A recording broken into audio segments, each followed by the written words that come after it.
I mean, was there ever any doubt that this wouldn't be episode 200? Ladies and gentlemen, cats and dogs, welcome back to another prediction video. And on today's video, we're going to be discussing episode 200 of Death Battle, Ruby Rose versus Maka Albarn. Her name is very confusing. Ruby versus Maka. So, in case y'all haven't noticed, I haven't done a prediction video in a while since Simone versus Kyle.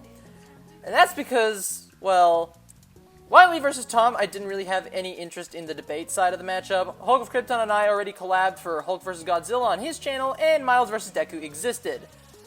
And originally, I was debating with myself if I was ever going to make a prediction for this matchup, as I don't really have any interest in it either. But it's episode 200, and quite frankly, I'm done talking about Hulk vs. Godzilla for the rest of my life, so I figured, why not? It's not that complicated, so might as well. So yeah, that's why I'm doing a prediction video for this, but I didn't do one for the other 3 matchups that came out. Well, I did one for Hulk vs. Godzilla, but that was with Hulk of Krypton, so, and it wasn't on my channel, so it doesn't count. Anyway, starting off with Ruby, she's got a scythe. But not just any scythe, this scythe doubles as a gun. Okay, jokes aside, Ruby's main weapon is her Crescent Rose, an absolute unit of a scythe that she carries around with ease. And, as I said earlier, it doubles as a gun. It allows her to shoot multiple different types of dust, basically elemental bullets. She can utilize fire dust for fire attacks, ice dust to fire icy projectiles, and freeze her opponents in place, gravity dust that allows her to propel herself forward at a high speeds, and electric dust to paralyze her targets.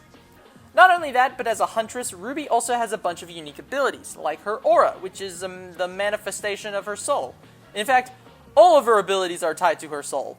Her aura basically allows her to create a force field around her body, heal from minor wounds, and amplify her strength, which would explain why she carries around that scythe around like it's a sack of potatoes. But if she takes too many hits, then her aura will dissipate and it won't come back for a while, leaving her vulnerable. She's also got her Semblance Petal Burst, which basically allows her to dematerialize herself at the molecular level. Finally, she's got her Silver Eyes. And no, not like the Fnaf novel. Now, I will be talking about the Silver Eyes later, as they surprisingly play a pretty big role in this fight, which is weird because, like, it's only effective on Grimm, so it's pretty much useless against anyone else. But you'll soon see why I'm talking about it. But now let's talk about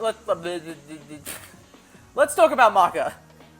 Like Ruby, she also wields a giant scythe, but unlike Ruby, her scythe is a person. Yeah, her demon weapon is actually a dude named Soul Evans, and he literally turns himself into Maka's weapon. Anime is weird. Besides her giant scythe, Maka has a few abilities of her own thanks to her soul type being a Grigori. Basically a unique soul that only 1 in 50 million people have. With this and her Meister abilities, Maka can manipulate the wavelength of her soul and even perform moves like Soul Hack to take control over the abilities of others, who use their souls to perform different abilities and stuff. That was a mouthful, good lord. Not only that, but she can even see souls! Anime! But this isn't all. Because Maka also has black blood. You know Krona? You know Krona? The character who beat Venom in a totally rigged death battle, and yes, it was totally rigged. You put a character who is weak against sound against a character who uses sound as their main weapon. But I digress. Yeah, Maka uses the same stuff they do in combat. With Black Blood, Maka can heal from wounds, create weapons and clothing, harden for extra durability, and enhance the user's strength and speed.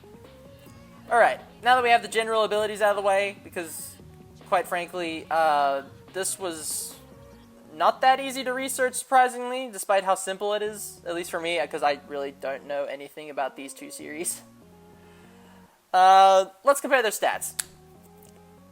So, both characters are around the relativistic to FTL range in terms of speed, but while Maka is slightly faster, I would probably say that Ruby could realistically keep up because of moves like Petal Burst and her Gravity Dust. I think that those moves specifically would probably give her better arena control than Maka. While Maka can fly, she's not going to be as agile in the air as Ruby is. With that being said, power just goes straight up to Maka.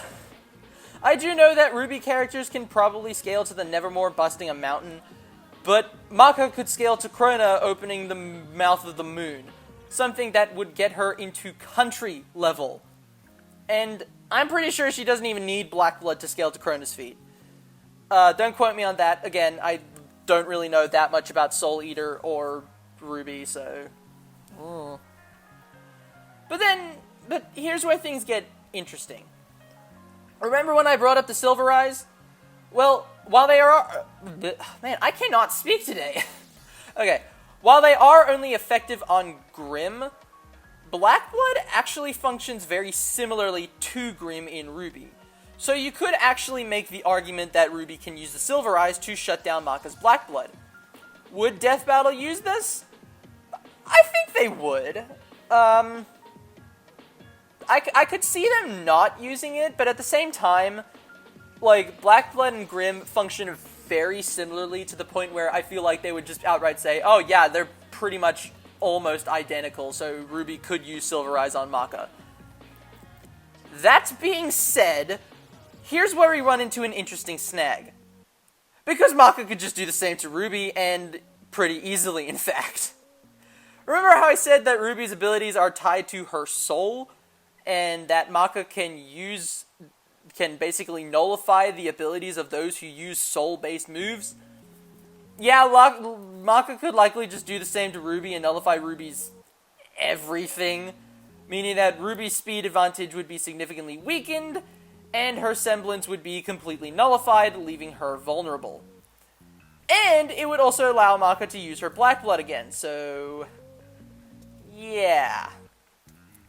In the end, while I do think you could make the argument that Ruby can keep up with Maka thanks to her Petal Burst and Gravity Dust, and could very likely nullify Maka's Black Blood and with the funny Fnaf Book eyes, I think Maka's power output, soul manipulation, and just generally faster speeds would leave her taking the W more often than not.